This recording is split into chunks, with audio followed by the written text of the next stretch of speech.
Bonjour à tous, c'est Djibril Oudiagne, cofondateur de Scrumline. Donc Scrumline, c'est un projet qui a un objectif qui est de rendre le framework Scrum plus accessible à tous. Donc pour cela, en fait, je vais vous expliquer en quoi consiste Scrum, parce que Scrum, en fait, ça a différentes règles, différents artefacts, différentes cérémonies. Et donc mon objectif, ça va être de vous montrer un petit peu tout ça. Donc juste pour commencer, Scrumline, en fait, ça a été fondé par moi, Amine Zaini et Luc Hébert. Et donc, nous sommes trois personnes qui ont eu la chance de pouvoir travailler avec ce framework qui est Scrum. Et donc, aujourd'hui, je vais vous expliquer en quoi ce framework peut aussi vous aider dans vos différents projets.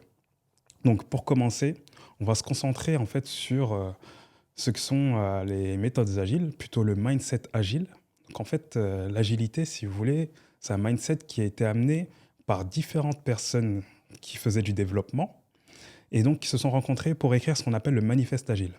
Donc, l'objectif du manifeste agile, c'était de rassembler différentes valeurs, différentes opinions et différents éléments à respecter pour faire en sorte que les projets se déroulent d'une meilleure manière. Pourquoi en fait ça a été mis en place? Parce que beaucoup de développeurs avaient rencontré différents problèmes et parmi ces problèmes, il y avait le fait que lorsque des développements étaient effectués, souvent, que ce soit du côté du client ou des équipes qui allaient développer, le produit qui allait être développé et les différentes hypothèses qui étaient émises au départ du projet n'étaient pas souvent les mêmes à la fin du projet. Donc certaines personnes se sont dit qu'il était peut-être plus préférable de s'adapter aux changements et donc pour y arriver, il fallait respecter on va dire, différentes valeurs. Donc parmi ces valeurs, on va retrouver les individus et leurs interactions plutôt que de se concentrer sur des outils. On va aussi retrouver des solutions opérationnelles plutôt que de réfléchir longuement à un plan. Et donc, faire en sorte tout le temps de se focaliser sur des éléments qui vont pouvoir apporter de la valeur directement auprès des utilisateurs de ce produit. Ensuite, nous avons la collaboration avec les clients plutôt que de se concentrer avec la partie contractualisation. Et enfin, on a la réponse au changement, donc plutôt que de se concentrer sur un plan. Parce que des personnes se sont rencontrées, se sont rendues compte que le fait de répondre au changement et, et vraiment aller dans une positive en acceptant ce changement leur permettait d'être beaucoup plus efficaces lors du développement de leur projet. Et donc, ça, c'est ce qu'on appelle le mindset agile. Et le mindset agile est en fait cette méthodologie, ces différentes pensées, ces différentes méthodologies ont amené à différents frameworks. Aujourd'hui, on va se concentrer sur le framework Scrum, qui lui, en fait, a été bâti en suivant différentes règles. Et si vous voulez, c'est le framework qui est utilisé à 70% des projets agiles qui sont utilisés aujourd'hui. Donc, avant d'en arriver là, en continuant sur Scrum, on va plutôt essayer de faire un comparatif entre les méthodes dites agiles et les méthodes plus classiques en cascade. Et donc, en fait, les méthodes agiles ont, ont la particularité en fait, de nécessiter l'adaptation, comme je vous disais. Donc, l'objectif, ça va être tout le temps de se remettre en question et essayer de comprendre à chaque phase du projet si on arrive à faire en sorte de délivrer de la valeur aux clients. Donc à chaque fois, on va se remettre en question par rapport aux différents éléments qui sont développés. Et l'objectif, ça va être d'arriver à la fin avec un produit qui aura eu différentes itérations sur lesquelles on aura eu des hypothèses et pu vérifier ces différentes hypothèses. Au contraire, avec les méthodes cascade, on va plutôt en fait décider d'un plan et on va découper le projet en différentes phases. Donc, on va souvent faire une étude, arriver avec un long cahier des charges et faire des estimations sur combien de temps prendraient les différentes parties du projet. Au contraire, lorsque l'on va travailler en méthodes agiles, on va plutôt travailler avec des équipes qu'on appelle produits plutôt que des équipes projets. Dans les équipes projets, on va plutôt se fier à des deadlines. Et dans les équipes produits, ce qui va arriver, c'est que l'on va plutôt créer des équipes qui vont travailler sur des produits. Et donc l'objectif de ces équipes-là va être de faire en sorte à chacune des itérations de pouvoir livrer une partie fonctionnelle du produit. À présent, on va se focaliser un petit peu plus sur Scrum et essayer de comprendre en fait qu'est-ce que ce framework a en particulier. Et donc Scrum, ça repose sur trois piliers. Le premier étant l'inspection, donc le fait de se remettre en question. Le deuxième, la transparence, qui est très importante, qui est le fait à chaque fois lors du projet, quelles que soient les phases, quels que soient les éléments qui sont effectués, d'être le plus transparent possible sur le produit, sur les méthodes utilisées, sur les problèmes rencontrés. Et enfin, l'adaptation. L'adaptation, qui est le troisième point, donc, va nous permettre de nous remettre en question continuellement au fur et à mesure du projet, sans se fier à un plan, une hypothèse qui sera sûrement déjouée par les différentes problématiques et découvertes que nous allons faire lors du projet. Et donc ces trois piliers permettent, en utilisant Scrum, d'avoir et d'instaurer la confiance au niveau du projet, que ce soit dans l'équipe, ainsi qu'avec les différentes parties prenantes du projet. Donc, à présent, on va s'intéresser aux différentes valeurs de Scrum, qui sont au nombre de 5. Donc le premier est l'engagement, le deuxième, le courage, le troisième, la concentration, donc le focus, quatrième, l'ouverture d'esprit, et le cinquième, le respect. Donc en fait, ces différents éléments viennent compléter les trois piliers de Scrum et permettent de faire en sorte d'avoir des équipes qui sont soudées, qui se remettent en question, qui arrivent à prendre des risques, parce qu'il en faut pour essayer de comprendre quelle va être la bonne recette à trouver au niveau du produit surtout. Et tous ces éléments vont être vraiment importants dans la recherche d'une équipe qui va vouloir travailler dans l'innovation. Donc, à présent, après avoir discuté de la méthodologie Scrum euh, en global, donc on va se concentrer sur l'équipe Scrum, parce que ceci va être très important. Donc, dans l'équipe Scrum, en fait, nous allons retrouver trois différents rôles. Donc, le premier rôle dans l'équipe Scrum va être celui du Product Owner. Donc, le Product Owner, en français responsable produit, va être la personne qui aura pour objectif de maximiser la valeur du produit. Donc, maximiser la valeur du produit, c'est faire en sorte que le produit réponde bien aux différents besoins du client. Donc si on prenait par exemple l'application Instagram, pour exemple, l'objectif ce serait d'essayer de comprendre lorsque je développe cette application, qu'est-ce qui va apporter le plus de valeur à mes clients, à mes utilisateurs.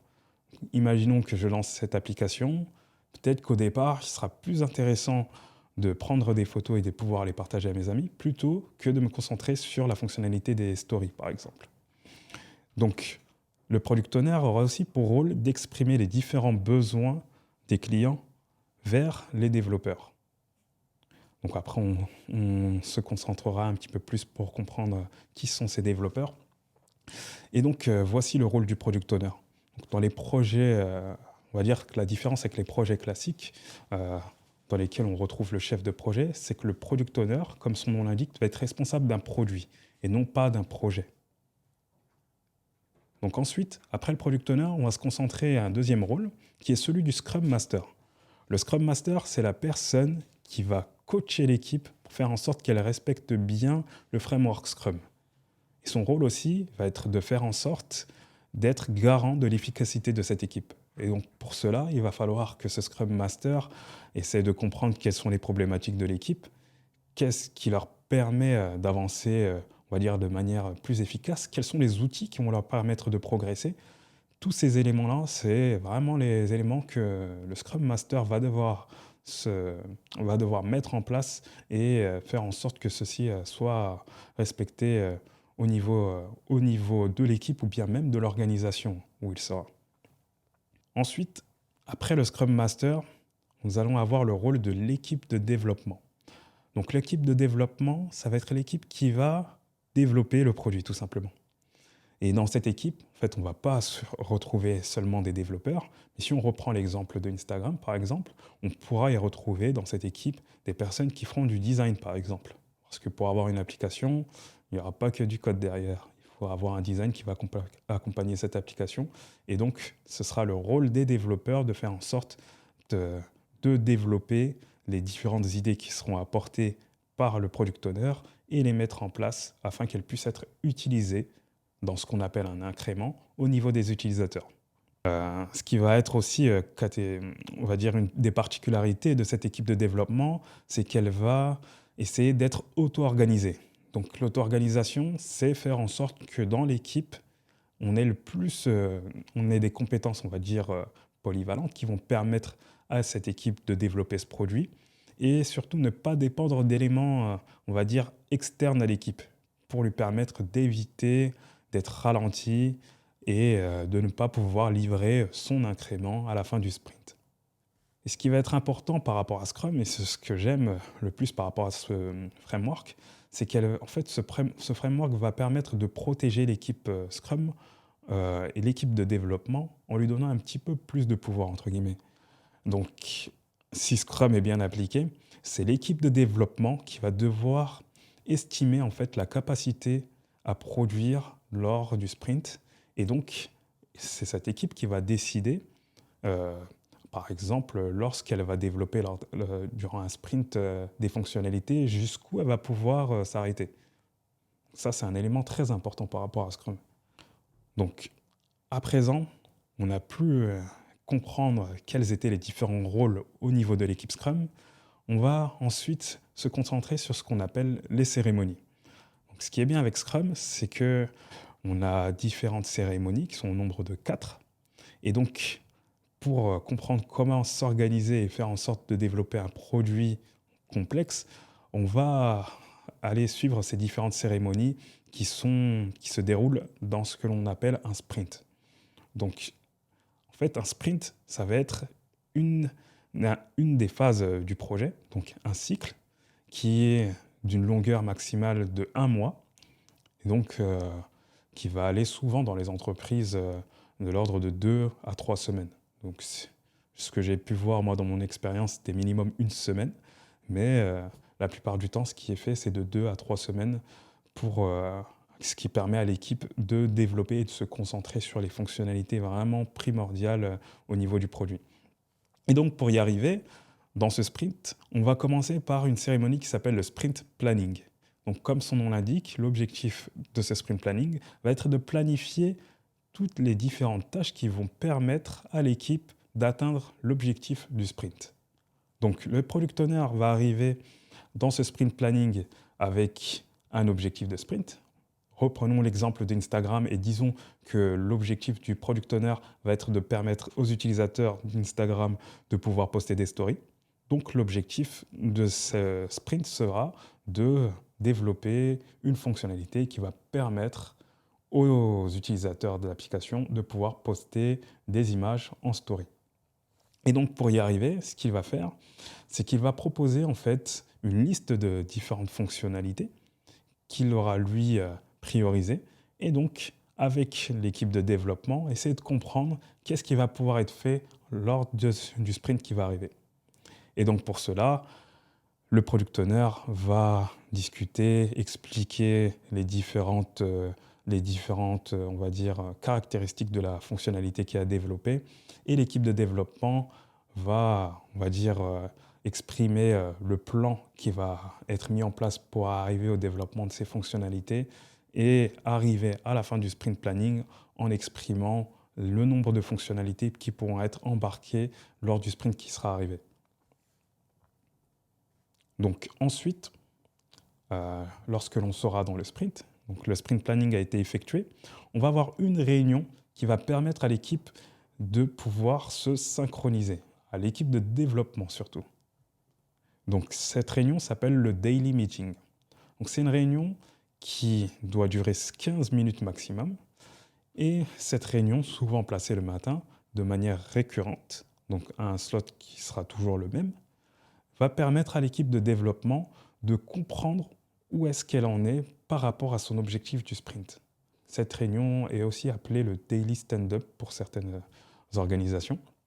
Donc, il n'y a pas vraiment de format à respecter au niveau de cette réunion. L'objectif est surtout de permettre de comprendre à la fin de celle-ci quels sont les blocages qui vont empêcher l'équipe d'atteindre cet objectif et surtout aussi de comprendre où est-ce qu'elle en est par rapport à cet objectif. Donc, c'est une réunion qui va permettre à l'équipe d'améliorer sa communication et sa collaboration. Donc ensuite, nous avons ce qu'on appelle la sprint review. Donc le sprint, imaginons que nous sommes dans un sprint de 2 semaines. Donc l'équipe a réussi à développer les différentes fonctionnalités qu'avait présentées le product owner. On arrive à la fin du sprint à la cérémonie qui s'appelle la sprint review. Donc la sprint review, en fait, c'est une cérémonie qui permet à l'équipe de récolter du feedback de la part du client par rapport aux fonctionnalités qui ont été développées. Donc ça va être vraiment très important de présenter les fonctionnalités qui ont été terminées par l'équipe et de comprendre de la part du client quels sont ses retours par rapport à celui-ci, permettre au product owner d'avoir une idée de quelles seront les autres fonctionnalités à venir lors des prochains sprints. Donc cette réunion souvent est tenue par le product owner, accompagné de l'équipe de développement qui, eux, vont présenter les différentes fonctionnalités qui ont été développées. Donc une fois que la sprint review est terminée, le sprint n'est pas totalement terminé.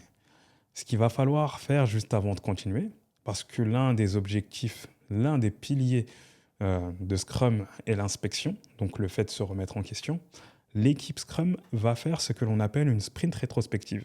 Donc la sprint rétrospective va être l'occasion de permettre à l'équipe de se remettre en question par rapport à son organisation, à ses process, à ses techniques de développement, à tout élément qui va lui permettre de progresser. Donc c'est une réunion qui est tenue par le Scrum Master, qui lui est garant de l'efficacité de cette équipe Scrum, et son objectif va être de sortir avec au moins une action qui va permettre à l'équipe de s'améliorer au prochain sprint. Donc une fois que cette action a été décidée, elle peut être ajoutée dans la liste des éléments à effectuer lors du sprint qui va arriver. Donc à présent, nous avons pu présenter les différentes cérémonies qui sont présentes dans le framework Scrum. Nous allons à présent nous intéresser à ce que l'on appelle les artefacts. Donc les artefacts, ce sont en fait des outils qui vont permettre à l'équipe Scrum de respecter ces piliers. Donc le premier artefact du framework Scrum s'appelle le Product Backlog. Donc, le Product Backlog, c'est la liste des fonctionnalités priorisées par le Product Owner. Le rôle du Product Owner est de maximiser la valeur du produit et c'est à travers le Product Backlog qu'il va pouvoir le mettre en avant. Donc un des piliers de Scrum, c'est la transparence et c'est pourquoi il va être vraiment très important de faire en sorte que ce Product Backlog soit bien transparent auprès de l'équipe de développement, des différentes parties prenantes du projet ou toute personne qui sera intéressée par celui-ci. Et donc, dans ce Product Backlog, ce qui va être important de retenir, c'est qu'il va être classé avec les différentes fonctionnalités à développer lors des sprints à arriver. Ça va être aussi de comprendre qu'au niveau de ces fonctionnalités, le Product Owner va devoir se concentrer sur les fonctionnalités qui sont les plus priorisées. Parce que l'on va travailler sur des sprints de 2 semaines, 3 semaines, voire 1 mois. Ça sera vraiment trop compliqué pour lui de se concentrer sur la description de tous ces éléments, alors que l'on a dit au départ que l'on saura vraiment ce que l'on va développer seulement en le développant. Si on reprend par exemple l'application Instagram, une des fonctionnalités phares et qui serait au top de ce Product Backlog pourrait être par exemple le fait de partager des photos à ses amis. On pourrait aussi à la suite classer le fait d'améliorer la qualité des photos grâce à des filtres. Mais par exemple, si j'étais amené à développer l'application Instagram, peut-être que la fonctionnalité de messagerie envers mes amis serait en bas du backlog parce qu'elle serait moins primordiale par rapport à une fonctionnalité qui me permettrait de partager des photos avec ceux-ci. Après le Product Backlog, on va se concentrer sur ce que l'on appelle le Sprint Backlog, qui est le deuxième artefact. Donc le Sprint Backlog, comme son nom l'indique, va être le backlog du sprint. Donc le Product Owner va arriver en sprint planning avec la liste des fonctionnalités à développer au fur et à mesure du projet. Et donc lorsque l'on va arriver durant le sprint planning, l'objectif de ce sprint planning va être de ressortir avec un plan et ce plan sera décrit à travers ce que l'on appelle le sprint backlog. Donc dans le sprint backlog, imaginons que nous voulions, par exemple, reprenons l'application Instagram et je vous avais parlé de la fonctionnalité de poster des photos en story. Donc dans ce sprint backlog, imaginons que je veux, avec mon équipe de développement, comprendre qu'est-ce qui va être faisable lors des 2 prochaines semaines à venir. Je pourrais avoir, par exemple, la mise en place d'une base de données qui va récolter toutes les photos. Ensuite, un bouton qui va me permettre de partager ces photos dans le bandeau du haut dans l'application Instagram. Et à la fin, pourquoi pas, une fonctionnalité qui me permettra d'interagir avec les stories de mes amis.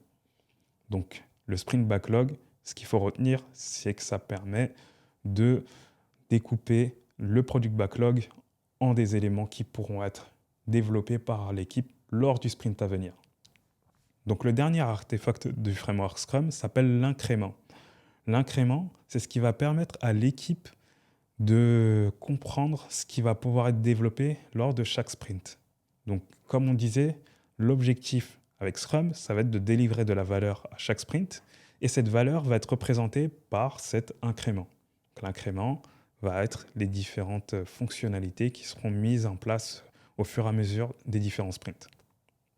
Donc, nous avons pu voir qu'est-ce qu'étaient les méthodes agiles, le framework Scrum, les rôles que compose ce framework Scrum, les différentes cérémonies de ce framework et les artefacts du framework Scrum. Présent, ce que je vais vous expliquer, c'est quel est le chemin à suivre pour faire en sorte d'être, on va dire, adepte de ce framework. Donc, ce qu'il faut comprendre, c'est qu'il existe différentes certifications Scrum. Donc, les plus connues sont la Professional Scrum Product Owner, donc PSPO 1, et la Professional Scrum Master, PSM 1. Donc, c'est les certifications qui vont permettre aux personnes qui le souhaitent de pouvoir se certifier Product Owner et Scrum Master. Ce qui est conseillé, c'est les 2 certifications qui sont les plus conseillées pour commencer à mettre les pieds au niveau de ce framework. Ce qui est intéressant, en fait, lorsque l'on va essayer d'apprendre et comprendre comment fonctionne ce framework, ça va être le fait de pouvoir se concentrer vraiment sur les bases de ce framework. Parce que lors de mes différentes expériences, j'ai pu comprendre qu'une des problématiques que rencontraient les entreprises était le fait que ces frameworks n'étaient pas forcément respectés de la bonne manière. Donc le fait de se certifier permet de mieux comprendre comment fonctionne le framework Scrum et comment le mettre en place. Ce qui est intéressant aussi au niveau de ces certifications, c'est qu'elles sont reconnues partout dans le monde et qu'elles sont délivrées par un organisme qui s'appelle scrum.org. Donc scrum.org est l'organisme qui a été créé par les 2 développeurs qui ont créé Scrum, et c'est cet organisme qui délivre ces certifications aux différentes personnes qui souhaitent le passer. Si vous voulez en apprendre plus sur Scrum, vous former, quel que soit votre niveau, que ce soit en distanciel ou bien en présentiel, nous avons créé la plateforme appelée scrumline.org. Scrumline.org, c'est la plateforme qui a été créée par moi-même et mes 2 autres associés, Amine et Luc. Et donc notre objectif, c'est de permettre à toute personne de pouvoir se certifier Scrum et en apprendre plus sur ce framework de manière plus accessible. Donc pour cela, nous avons créé une plateforme qui contient un quiz qui permet de s'entraîner à cette certification. Mais le plus important, ça va être les formations que nous mettons en place qui vont vous permettre vraiment de comprendre comment se passe Scrum, que ce soit en théorie ou bien en pratique. Donc toutes les personnes qui sont passées par notre formation ont réussi vraiment à comprendre quels étaient les enjeux de Scrum et surtout comprendre quels étaient ces différents rôles afin de pouvoir mieux se projeter sur les différents postes qu'ils allaient être amenés à effectuer lors de leur prise de poste. Donc si vous souhaitez en savoir plus, n'hésitez pas à aller sur scrumline.org et nous serons vraiment ravis de vous accompagner vous aussi.